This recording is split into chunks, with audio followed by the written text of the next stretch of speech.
the AAUW California webmaster, and I'm also Diane Owens' assistant this year. And I'd like to welcome you to an exciting evening about living our vision of equity for all. The AAUW California board reviewed the proposal from the the proposed national bylaws change to allow open membership, and we voted to support the change.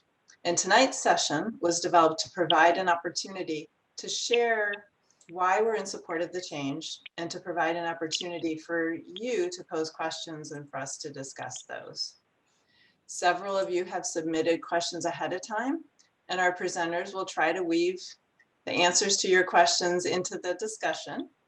As I mentioned earlier, we will have a Q&A session at the end of the presentation. So if we haven't answered your question in enough detail, you can still ask it in the Q&A session. I'd like to introduce this evening's presenters. And they include Sharon Schuster. Sharon joins us this evening, and you might recognize her as a past AAUW California and AAUW National President. Sharon is going to start our program with a history of AAUW membership. She's going to be followed by Nancy Shoemaker, who is the co-founder of Open Up AAUW. She's also the past president of AAUW North Carolina and a member of the California online branch. She's going to be discussing why now is the opportune time for us to consider this change. And she also joins us from a time zone that is much in the future. So we're happy to have her this evening because she's about 3 hours ahead of us. So we thank her for joining. And our last presenter is our own Diane Owens, AAUW California president. Diane's going to share information about how the AAUW California board is preparing to support this initiative. She's going to highlight the resources that we've assembled and to help you become informed so that you can make your own decision about whether you support this change or not. So at this point, I'm going to turn it over to Sharon. And Sharon, if you'd like to give us any other details about yourself, that would be great. And I'm just going to ask all of the panelists who are not speaking to put themselves on mute. Thank you, Sandy. Yes, and also to turn your videos off. Thank you.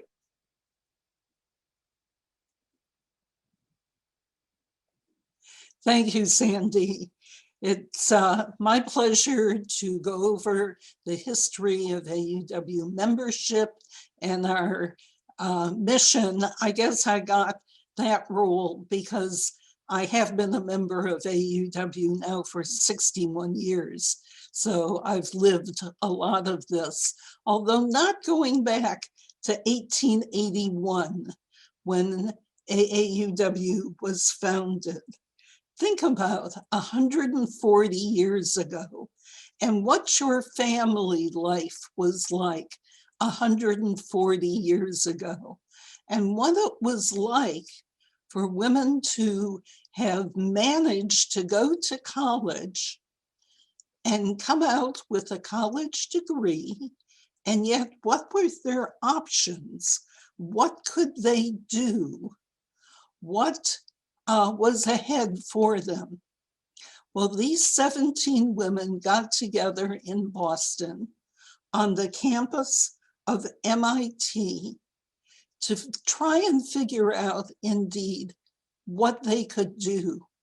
So they, first of all, decided to get together with others that they knew, and they gathered together a group of 65, which then founded the Association of Collegiate Alumni.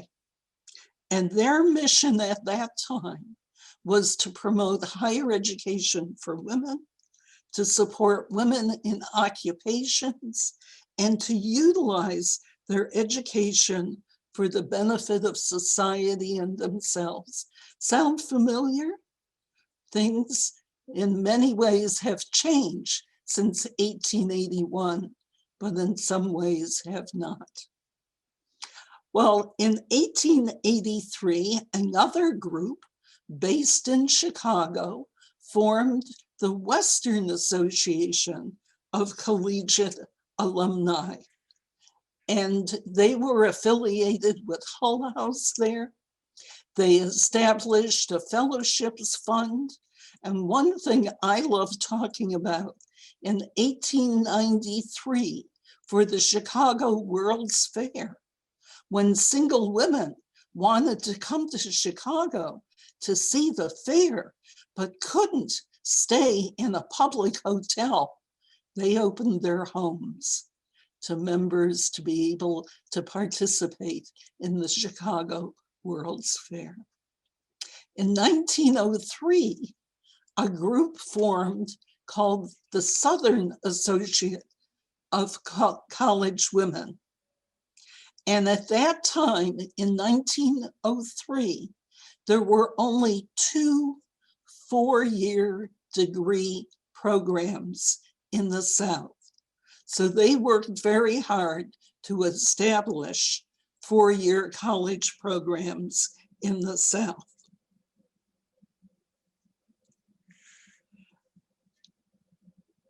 Then these 3 groups got to know each other. And in 1921, they came together in Washington, D.C. to form the American Association of University Women. Think about what 1921 was like. That was 1 year after suffrage passed.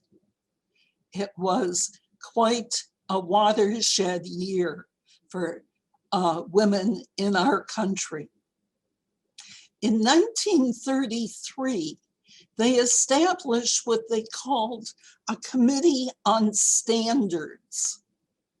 And what they were doing was establishing standards for colleges and communicating with them that this is what they expected of colleges. And if the colleges met the standards, then their graduates could be members of AAUW. I'm going to skip a little bit to 1963, because 30 years later, in 1963, we changed that system.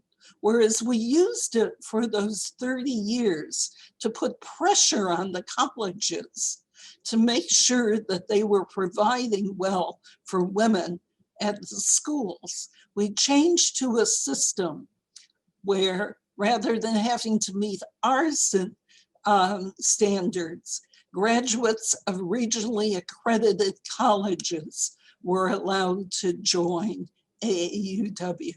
And that was a known entity of being regionally accredited. But going back to 1949, that was a very interesting year for AUW, because in 1948, there was quite a change in what happened in AAUW. In Washington, D.C., the D.C. branch would meet at the headquarters of AUW. We had a building then too. And they would often have meetings and lunch there. And a woman was proposed for membership of the Washington, D.C. branch. But the branch denied her membership, even though she had a 4-year degree from the approved colleges. And the national board thought about that and discussed that and decided to issue a statement saying that they had to admit this woman. Well, what was different about this woman that the DC branch didn't want to admit her? Well, you might understand she was a woman of color. And the DC branch had their own membership criteria. Well, the DC branch said, no, we're not going to do this. And in fact, sued AAUW about it, went to court, and the court upheld the suit, saying that in fact, AAUW was a loose federation of branches and could choose their own criteria. Well, the national board went to work again and changed the bylaws proposed at the 1949 convention to make it clear what the national membership criteria was. And that was a momentous time when we established the national membership criteria. Now, the end of the story is that the Washington, D.C. branch, as it was constituted at the time, dropped out of AUW. However, a new branch was formed with 400 members, 50 of whom were women of color. So things change from time to time. So then as we went on, we made another momentous change in 1987 when men were allowed to join. And let me tell you, the same arguments that we're hearing today, we heard at that time, that the world will fall apart if we allow men to join. Well, I'm glad that that has not happened. And in 2005, it's somewhat of a compromise. Graduates with associate or equivalent degrees were allowed to join AAUW. So there's been a lot of change in the membership requirements over the years. But also, let's look at the mission and what that has happened. We're going back to what our mission was right from the beginning and what we were doing. We've been doing research from the beginning. In 1888, our research was to debunk the myth that college education harmed the reproductive health of women. And thankfully, as most of us can attest, that is indeed true. But we've been in the research business all of these years. Certainly education. Our support for fellowships and grants over the years has been really outstanding. $4 million a year we give in research and grants. But also we support education in many, many ways.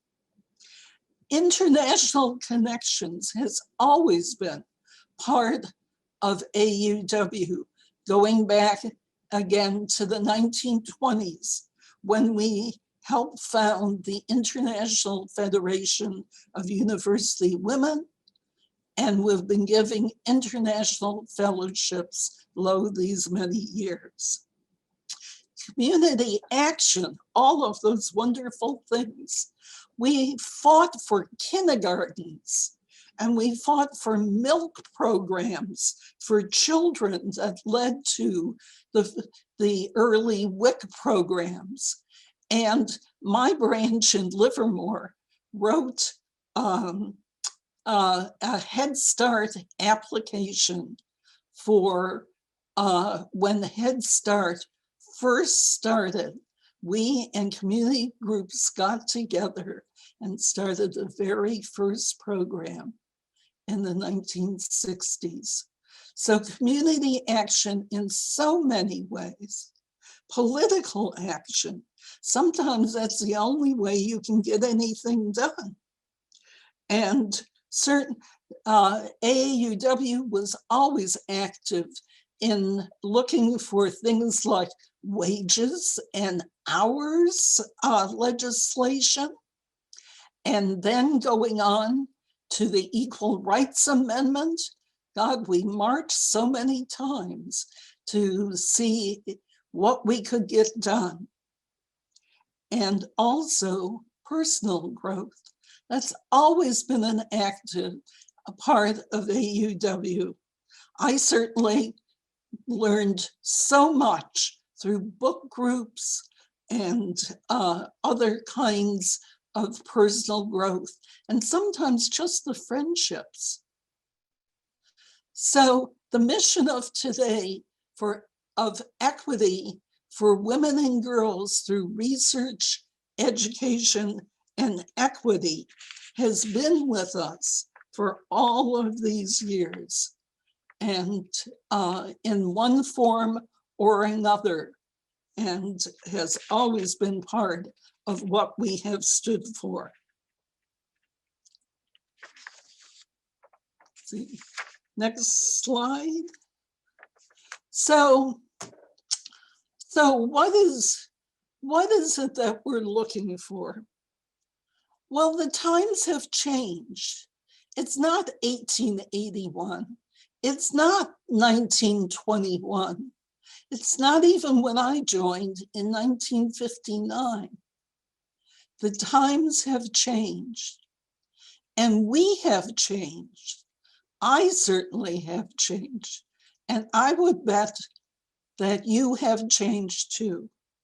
And now it's the time to change again. And that's why I believe that this is the right thing to do.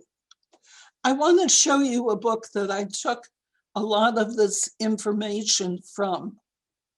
Well, I'm not sure I can do that, but let me tell you about it. It's called Degrees of Equality, and it lines out a lot of our past, and it tells us why we can go on and make this change now and still be the AAUW that we love so much and have dedicated so much energy to. Now I want to move on to Nancy Shoemaker, who will tell us more about the current situation.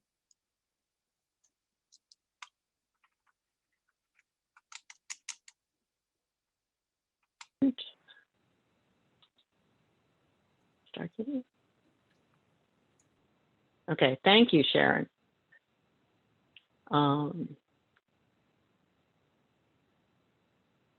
Hi, again, I'm Nancy Shoemaker, and I joined AIUW California Online in 2001. And so I've been a, California girl. It's my claim to fame there for quite a while, but I've been living in North Carolina all that time as well. So, and it is late here, and I apologize, but I am going to be reading some of my material. So I think I was invited to speak to you this evening because I've supported open membership for more than 20 years. I'm thrilled to see that the National Board has supported the series of forums across the country to make sure that more members actually stop and think about this question. I think in the past, it's been very difficult to reach into the branches and connect with members. And realistically, the default view of many members is no, there's no need for this change. And so the National Board has decided that, yes, there is a need for this change, and I'm grateful to be part of bringing that message to you. So we're all familiar with the words on this slide, the mission, vision, and values. And as Sharon went over the history, the words to the mission have changed some over the years, but we're pretty much doing the same things. But the issue is that there's nothing on this slide that implies that we are or need to be college graduates. And this is an inconsistency, because when people come to see AAUW for the first time, this is what they see. And most of you, or many of you, have bumped into this inconsistency in your own AAUW lives. As you work with someone who you feel would be a wonderful new member for your branch, you get to that point where there's the awkward issue of, has she graduated from college or not? And it's just an awkwardness. And I noticed in the Q&A, somebody was asking about what changes people's minds on this issue. And over the forums I've attended the last month, that is one thing that people say. You know, I'm tired of having to go through that awkward conversation. If I know she'd be a good member, I'd like to be able to invite her. And then there's also, at the national level, if someone goes to the website, say someone looks at our new report on women in manufacturing, finds valuable insights in the report that she wants to take back to her community, and then she looks a little further to see how she could support us, and realizes that, you know, maybe not her, but maybe that many of her colleagues would not be welcome as members. That might not change anything she thinks about the report. It's still valuable information, and we're providing her a service, which is one of the reasons we're here. But it would affect how she would think about approaching her local branch to be a part of them. So on the other hand, many members feel that the degree requirement is part of who we are. And let's explore that for that part of the inconsistency. So then if you think the degree requirement is in our DNA, you're right, up to a point. The 1882 Constitution for that organization that Sharon was describing said that our purpose, quote, shall be to unite alumni of different institutions, unquote. That language, modified to uniting graduates, stayed in our bylaws, Article 2, until 2009. In 2009, there were massive changes. I'm not sure how many of you remember that convention, but it was until 2009, the Educational Foundation and the association were two different corporations with two different boards and the overhead associated with that. And it was decided that that just wasn't sustainable. And we, after years of discussion and planning, we came to that convention with a full set of bylaws that reaffirmed, that merged the two corporations and reaffirmed our mission of advancing equity for all women and girls, and also changed our purpose to use that language instead of the uniting graduates. So we removed all references to the why we would have a degree requirement for membership. But at the last minute, on the floor of the 2009 convention, after those months and months of discussion, compromises, and planning, we put back the old degree requirement language. And we've been living with that contradiction that makes it hard for outsiders to see who we really are. Next slide, please. Okay, so when people come and see this contradiction, they perceive us as elitist. And You may think these perceptions are simply wrong, but perceptions are what perceptions are. They're part of reality. And no matter how we think of ourselves, our success depends in part on how others perceive us. If they walk away from joining, from collaborating with, or supporting us, we are the weaker for it. The National Board has concluded that the degree requirement is harmful to the organization, and I urge you to consider how much this change affects AIUW in the large and how it will, in the long run, help your branch. So but the other issue isn't the degree requirement what makes us unique? And I think I'm on the next slide, please. Yeah. So aside from it just being part of our DNA, it's what makes us unique. But and I'm duplicating some of what Sharon has said, but many other organizations work on issues of gender equity, but not in the same way. Our research, our advocacy efforts, fellowships, and grants will continue. We will still have the innovative programs, many that build on our ties to campuses.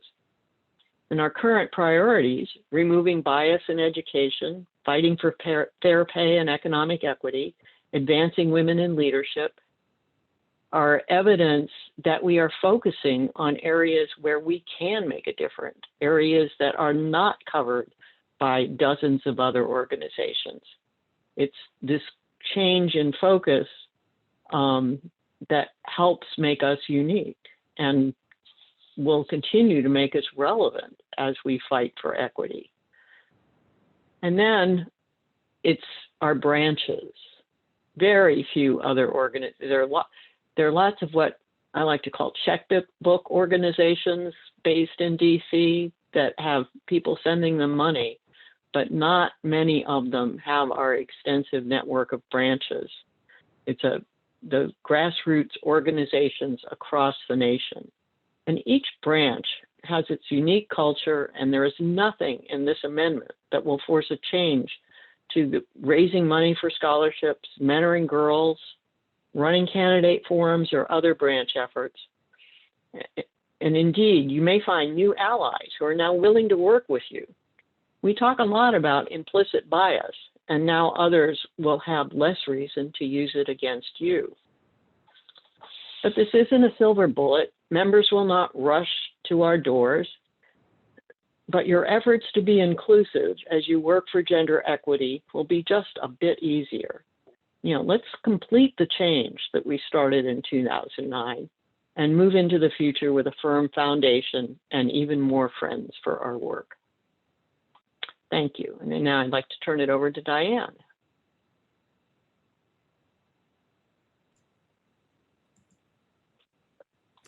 Thank you, Nancy. Thank you.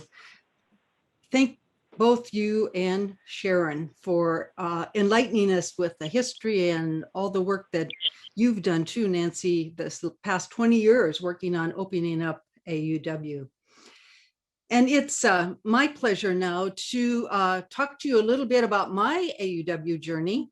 And then I'm going to talk about the changes that have taken place a little bit more, and then the AUW board and things that you can do, those of you that have tuned in tonight, to help us with this. So for my personal AUW journey, I put this slide up because this is a slide that I used when I was the EFP chair for the state of California. And some of you in the audience will remember what EFP stands for. It was the Educational Foundation Program. So now you know that was before 2009.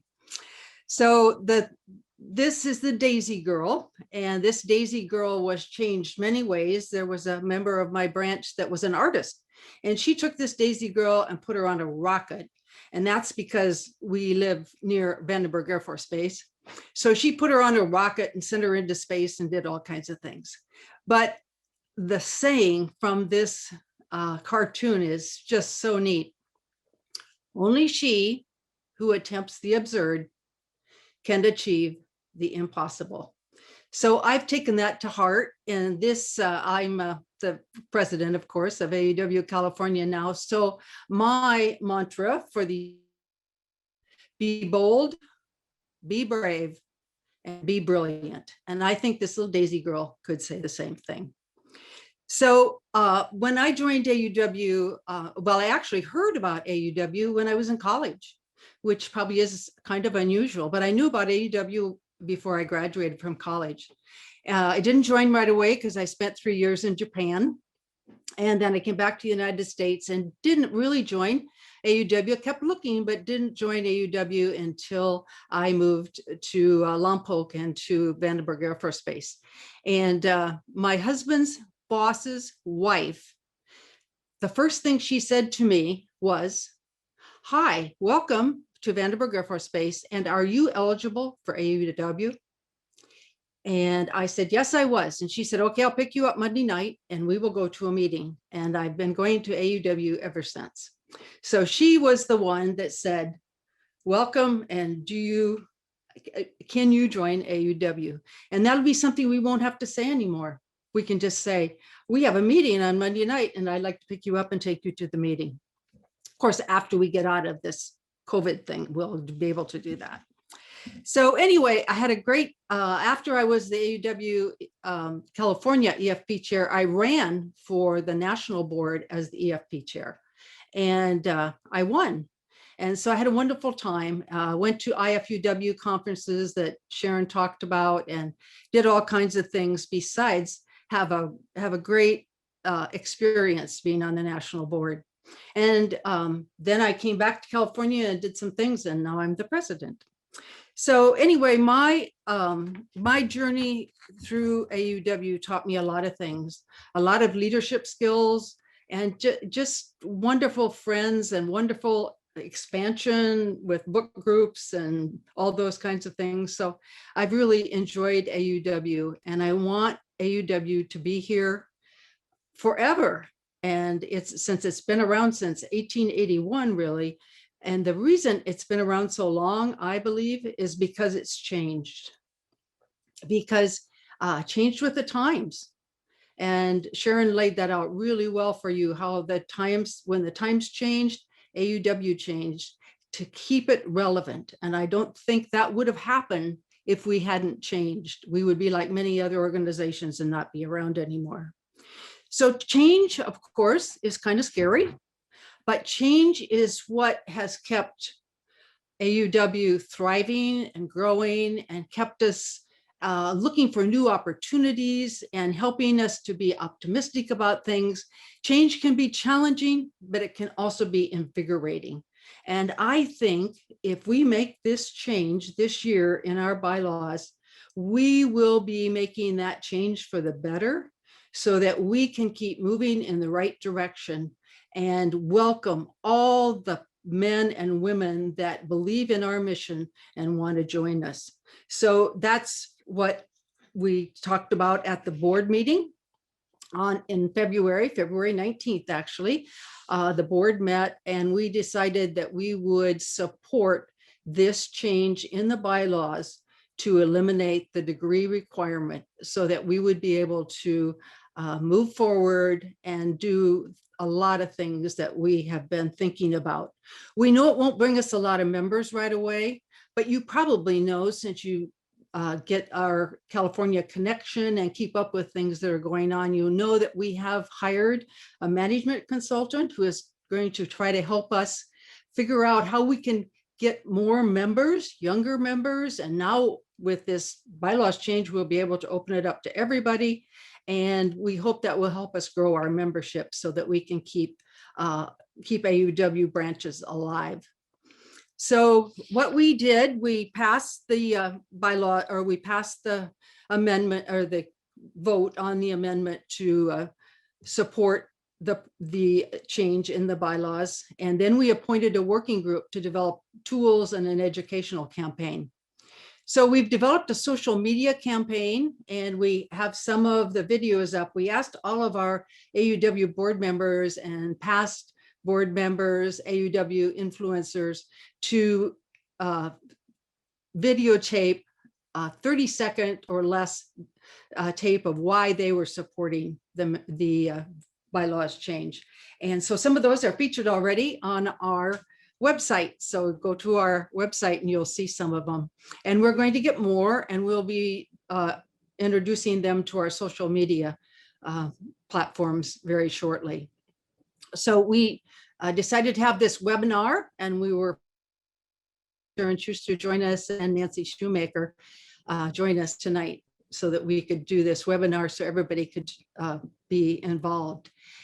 We also have on our website a sample newsletter that the branch can use.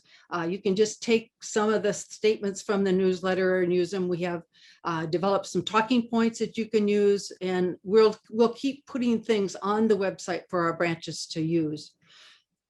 So we're full force ahead on this campaign, and we will be doing that until a vote. In fact, even after voting starts on April 7th, and then it will go until May 17th. So we'll be doing lots of advertising and posting more things on our medias, on our social media platforms, and we will be putting more things on our website. So I'm going to talk a little bit about some of the things that you can do besides vote, and we want to be sure you vote. You can go to the national website, and we'll put the links in so that you can see them. Go to the national website and read a lot of information about why this change is so important to AUW. The one thing I didn't mention, and that many people ask about, is will the name change? And it will not. It will still be AAUW. So that will not be a problem for anything. And we also want to be sure everybody knows that we're going to still be supporting education. AUW, it'll still be the same AUW. That part won't change. It's just that we will be able to invite more people to join us. So go to the national website, and all the things are on there to read, and also on our California website. And the information about the degree, the book that Sharon talked about, is on there too. And mine came today, by the way. So now I'm going to thank you for coming to the webinar, and thank Nancy and Sharon for joining us. And we're going to open it up now to questions. All right, Diane, I'm going to turn the presentation off, so we'll have the panelists on. So if Nancy and Sharon, you want to turn your videos on, and Randa from the communications team. We've got a whole bunch of folks in the background helping from the communications team. Dawn Johnson, who is the editor for the California Connection. She's the one who is so charmingly funny on all of our connections. Shelley Johnson is a member of the communications team. Tracy Clark and Randa Blanding are working on the questions Q&A in the back. Dawn's been giving you the hints in the chat. So I think Rand is going to be coming live here and sharing some of the questions that we're seeing in the Q&A, and see if we can get some answers. So go ahead and continue to submit those if you like, and we'll pose them here. So go ahead, Randa. Okay, the first one, not meaning to be rude, but it seems that the value of this proposal is to expand opportunities for women of color and various underrepresented groups to get involved in AAUW, which I support. Excuse me. Would it make sense to involve some of these women of color represented in the webinar and other activities designed to encourage support for this proposal? Well, I'll let Nancy and Sharon jump in, but yes, I think that really would have been a good idea. And we talked about that and asked some people, and they weren't available tonight, but definitely that would have been good if we could have had someone here of color. The other thing I don't think we talked about too much is the fact that having the degree requirement and that not matching up with our mission, we've had some trouble raising funds from corporations, and this will help us get more funds from corporations to do Work Smart and Start Smart and all the other programs. You know, our fellowships and grants will go on forever. But the other programs that are newer, we sometimes need some corporate funding to do those because our dues don't cover only about 15 to 20% of the operating expenses.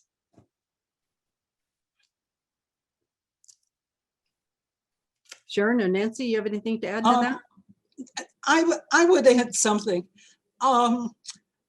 Going back a lot of years, we have had diversity programs, and we've tried to educate ourselves about how to be an inclusive organization. But I would have to say, we need to learn a lot more, and we need to do a lot more. And this is just the beginning. But we need to be doing this whether we change the membership requirement or not. We need to be a more inclusive organization in a lot of ways. Yeah, I think that's what I was trying to say with my, it's not a silver bullet. You keep doing the same things you're always doing, there are not going to be new people showing up, and you're probably, and on the flip side, you don't need to fear that this is going to change your branch, because unless your branch actively changes, nothing is going to be different, if that makes any sense. It's getting a little late here. I'm starting to. But next question, it is, could each speaker, and I think maybe you have already answered this one, Nancy, could each speaker address what has made you move your thinking from people that we wanted the degree to open membership? I would have to say that I don't think that I ever overtly wanted the degree. Yes, I joined, as Diane did, right after graduating college, because that was the culture in Livermore at the time, that they said, oh, you have a degree, now you can be a member. But I can't imagine that there was anything that we ever did that required a degree. So when we started thinking about this, I realized that it just didn't fit with my feeling about what AUW could and should do. Okay, and I'll add to that. I think at first, when it first came out several years ago, the first time I thought, well, I don't really know why we need to change the membership or the degree requirement for membership. So I really thought about it for a long time.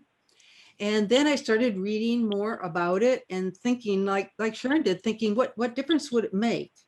Because there were so many people, there were people that we knew here in our branch that wanted to join us, and they couldn't because they weren't, and they would have been great members, so I think it just takes kind of thinking through why do we have that degree. It was important back in 1881 and 1880. It was important. There weren't many. Can you imagine 17 people getting together and forming an association just because there weren't that many people that had graduated from college? So as times have changed, we have changed, and we definitely need to change now. Think how much we've changed in this past year. How many of us knew about Zoom, in March of 2020, and here we are meeting by Zoom every night practically and every day. So, we changed because it's the right thing to do. We didn't want to sit at home and not do anything. So we decided we'd figure out how to do Zoom, and we did. So I think it's the same thing with this membership bylaw. Thank you. And Well, yeah, the if I could just elimination add of- I'm sorry. can I just add a bit of, joined in my 40s when my husband took a job in a university town. And the welcome wagon lady was also the state president in AAUW. So, it was That's handy. so she didn't have to ask. I mean, I'm sure she ran into a few, but it was kind of, if you're faculty wife, you get invited to join AAUW. So it was, but that was, it never made sense to me. And that 2009 convention where there was a discussion of the topic, and I was sure I was going to quit if there wasn't support for the change at that time. But then a lot of that debate on the floor centered on, but our purpose says uniting graduates. And so that kept me in the organization for 10 years. But to be frank, the last 10 years, part of my heart hasn't been in it anymore. It's kind of, so that's, but I've met wonderful people in Open Up AIUW too, so. But, The next question, will the elimination of the degree requirement require branches to change their scholarship and grant requirements, i.e. open up scholarships and grants to men as well as to women? No, men have been members for many years already, so that hasn't made a difference.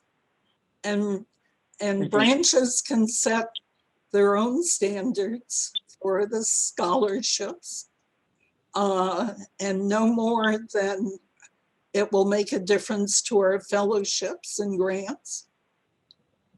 So that's not something that will change.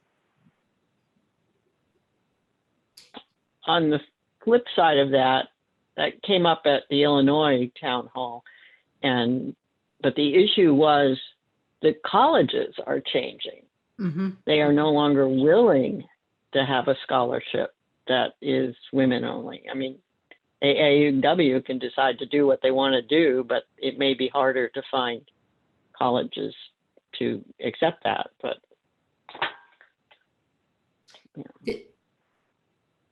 The next question is, it talks about the name, and we've already established that the name's not changing with this, but I think there's still some value in this question. Many people now think that we are women who work in universities, which obviously is not who we are. The mission and our work is much more important than our name. And even though many of our communities, my left, it moved.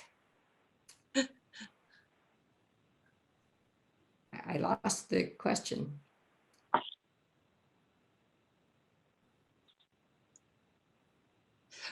Well, we can talk about the name. I think it's pretty interesting that our name, the American Association of University Women, has not really been true for a long time. I mean, all that, but people know us as AAUW, so that's why we won't change it. Just like the YMCA and other organizations. And League of Women Voters.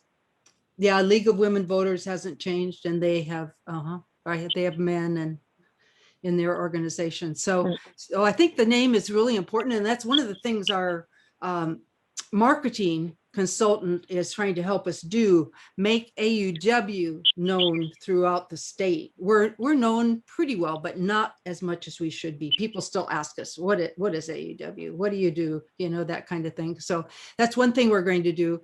We're doing a lot of that through our public policy program. And so people in Sacramento know pretty much who we are, but the rest of the state, we need to take care of that. It's a big state, so we need to take care of that. So. yeah, the national level, AIUW has a brand on Capitol Hill, and somebody asked, what do the letters mean? what do you say? And for the 2 years when we were going by AAUW, 2009 to 2011, I found that very easy. Somebody, what's AAUW? We're a national membership organization that works for equity for women and girls, or some similar, but what do the letters mean? The letters, we've sort of outgrown the letters, what the words are behind the letters, but we are AAUW and we've been around for a long time and we plan to be around for a long time. That's good. That's a good elevator speech. Yeah. We all need one. Oh, that's right. That's right. Tracy, do you want to take over the end of the questions? Sure. Let's see, a lot of them had to do with the name. This is a tongue-in-cheek comment, and I think it's worth repeating. Will we post an asterisk on our mission if this does not pass, thus acknowledging that while we advance gender equity, we do not welcome all women and men who support our mission? Thought that was pretty good. That's pretty cute. Okay, and there was a question or a comment. I think we want to know about reasons people are changing their minds now, not in the past. So I think we've gone over some of that, but do you have any more comments on that? I would say that any salesman will tell you that it takes 7 pitches to make a sale. Mm-hmm. And sometimes it just takes a while for people to really absorb the message. And certainly admitting men did not happen overnight. It was a very similar kind of thing that we worked on for quite a while. And I think that's what's happening now, that people are seeing the changes that are happening in the world and the changes that are happening in AUW. I do feel that change is happening faster than it did probably back in the day in 1959. But I think that's why it just takes a while for the message to get through. I mean, Yeah. and it's come up over and over and over again. And I've seen the comments in the bylaws chat last time, and why we voted it down. Why do you bring it back? And I think it was the 2018 one. I was okay. I've got other stuff going on. My mother-in-law's dying. Whatever. I cannot deal with this. And last fall, when it came out again, my reaction was, we're in the middle of a pandemic.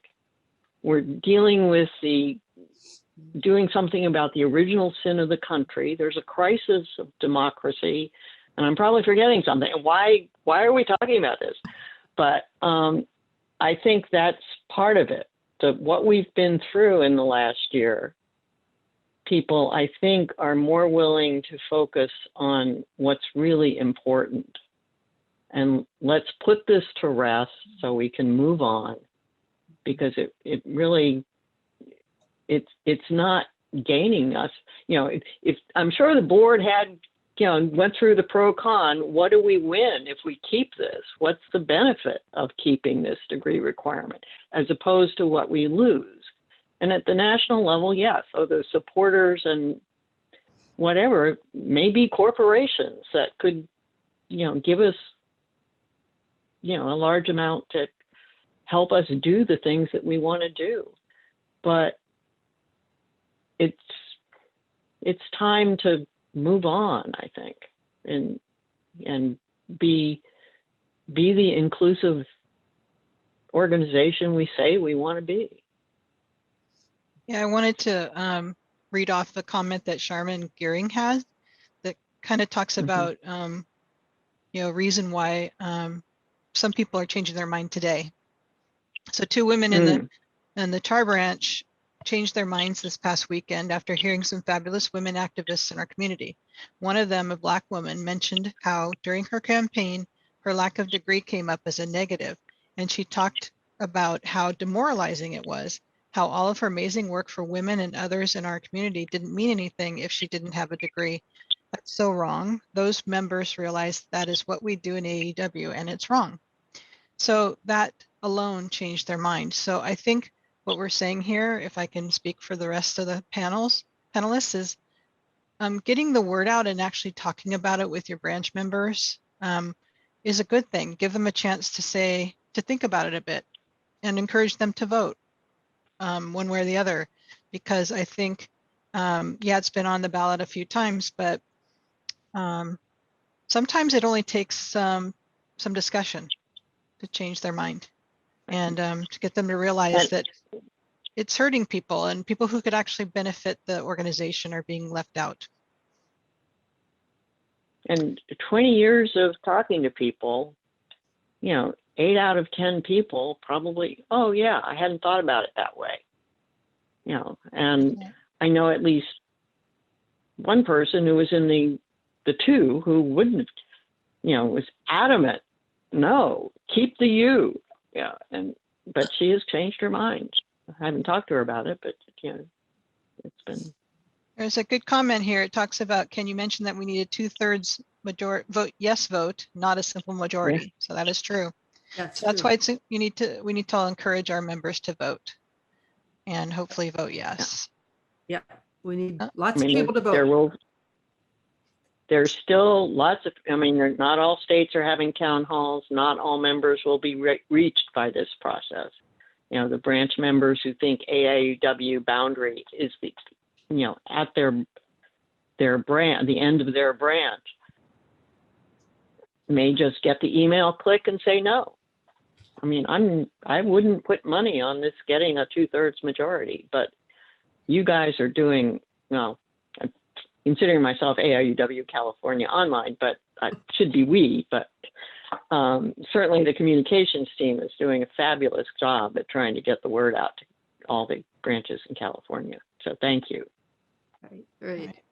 And I didn't stress enough probably that individuals can do as much or more than the branch can do, actually, just by talking to people and discussing it and just really listening to people to find out what their issues are. And, maybe, you might not win everybody over, but, it won't take too many and the vote could go the right way. So let's hope, huh? But if everybody has to do their job, that's for sure. Now, this next one is actually a suggestion or kind of a question. Not sure if anybody here can answer it, though. Was there any consideration for language that would open membership to individuals with a degree or experience in lieu of a degree? Does anybody have the answer to that? I'm not quite sure how you would evaluate experience, what you're looking for in terms of life experience. I think we all have experience that contribute to each other. And I certainly would value that. So if would we have to go back to a committee on standards to see what kind of experience would meet our standards? That's certainly nothing I would want to get into. Yeah, I lost my train of thought. That was, I'll come back to it. I had a comment, but it just was, that does not seem to be something that would work. There was a proposal for a second-class membership that almost passed, which was kind of scary, and that was in the last 10 years.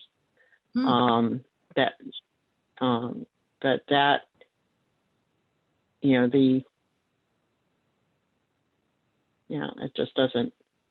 And the one comment, going through what Sharon talked about, and that whole issue with the District of Columbia branch, the fact that there is a national membership criterion, it's set at the national level. Some people have been asking, why not make it a local option? But I now understand why that really wouldn't be a good idea. Deja vu. Yeah. Okay, another question here. Is there, excuse me, is there any way for California members to reach out to members or in branches in other states? Absolutely. You need phone banks. Phone banks. Right. Call anybody you know, right? Yeah. Yeah. Sandy Bernard may be on this call. And if I guess I can drop her. I don't know how to talk to her to see if she could, put her email or confirm that she's still willing to sign up new volunteers for this effort. Then we can. Nancy, Sandy is on.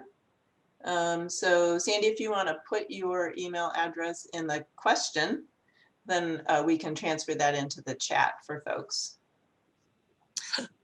Also, the material that's on the website is certainly available to anybody.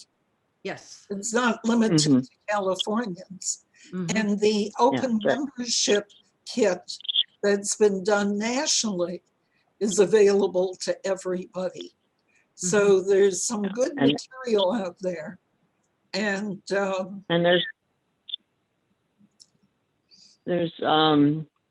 openupauw.org has the information going back, but what's different this year is there are people like Sandy trying to coordinate volunteers at a national level, making sure that states are encouraged to host town halls, and in places I wouldn't expect.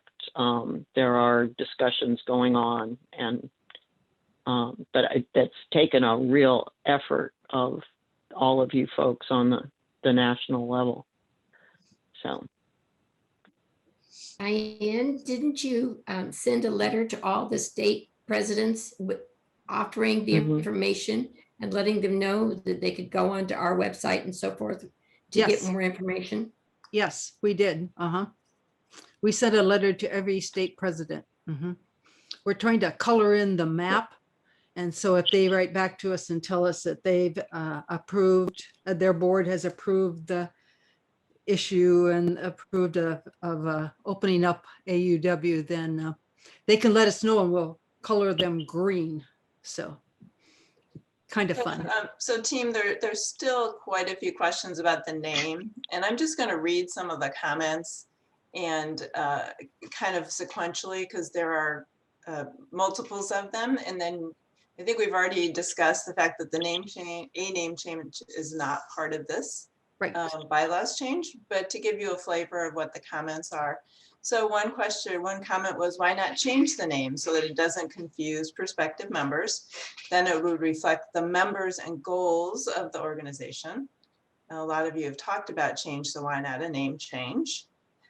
Somebody has suggested that we could use our initials, AAUW, and then use a tagline like a gender equity organization, which gets away from our desire to have to respond with what does AAUW mean.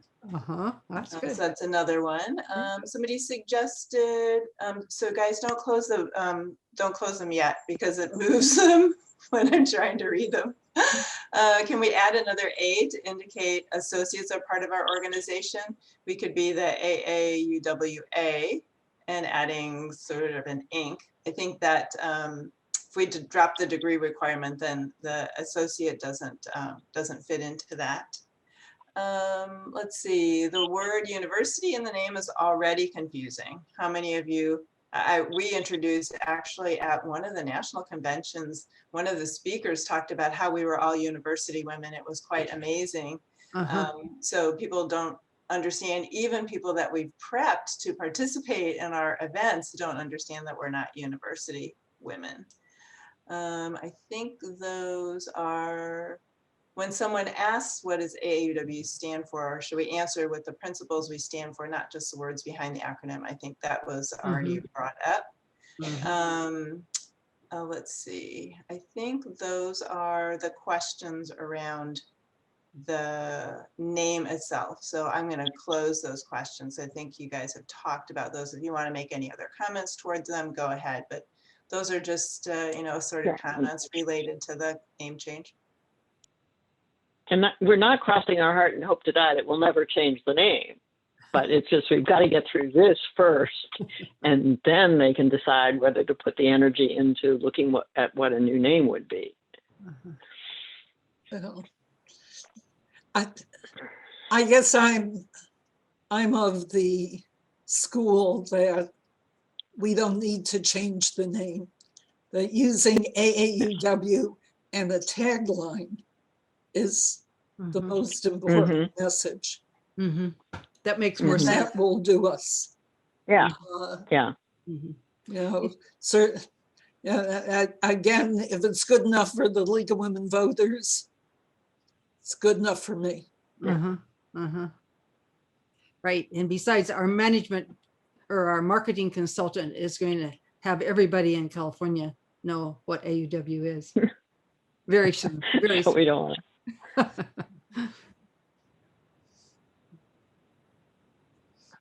Okay, so I don't see any other questions. They all related to the name or were mainly comments. Randa, do you concur? Yeah. No, I just went through them again myself. Yes, I don't see any others. Yeah, I think there was just one around a map. We are putting together a map of states whose boards have indicated that they are in favor of the name change. And we're hoping that that would be, at this point, really impressive to share with you. It's not quite impressive yet. So we have asked the state presidents to Coming get back soon. with us when their boards have made that recommendation. And when we get to a greener, healthier map, we will post that on the website as well, so you can keep track of which states have made some resolutions at their board level. Once again, California is ahead of the curve. That's what we're known for, right? In California. Absolutely. We try. We try. There's one more question about member with degree and a supporter, a 2-level membership, and that is the proposal that almost passed, but I don't think it makes any more sense today in this cultural time, this time of, than it ever did. So but I'm probably not the right person to answer that. There's nothing in our documents that implies a degree is needed to participate.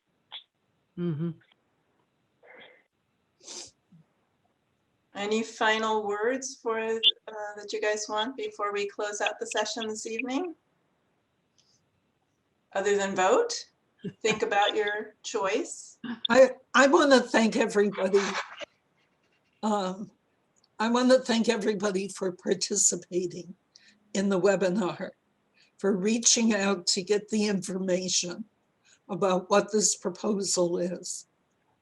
And I want to encourage you to think about it, to discuss it. I'm certainly available. My phone number is still in the telephone book, and I'll be happy to talk with anybody that wishes to discuss it in any way. Well, thank you, Sharon. Thank you. And I'm sure Nancy would answer questions too if you reach out to her. And of course, all of our board members. You can find me on the On the open, what? Open up AUW. Are you on? OpenUpAAUW.org. Open up AAUW. Let me put that in the, they can't see the chat, so I have to put it in the, can I ask a question? I can't ask a So question. maybe Dawn can put that in. I think we'll update Yeah. our website with your contact information. I realize that we did not include your email addresses in our presentation, so we'll do that after the fact. Good. This recording will be posted within the next 48 hours on our website. So if you have folks in your branch that you want to encourage to watch it, or if you want to see it again, it'll be available in just a couple of days, so you can refer people there. And if you can't find it, remember at the very top in that little teeny menu bar, there's a section that says 2020-2021 webinars. If you click on that, you'll see the upcoming webinars on the top and the webinars that have happened on the bottom. And this one will be all the way down at the bottom because it will be the last one that we've done.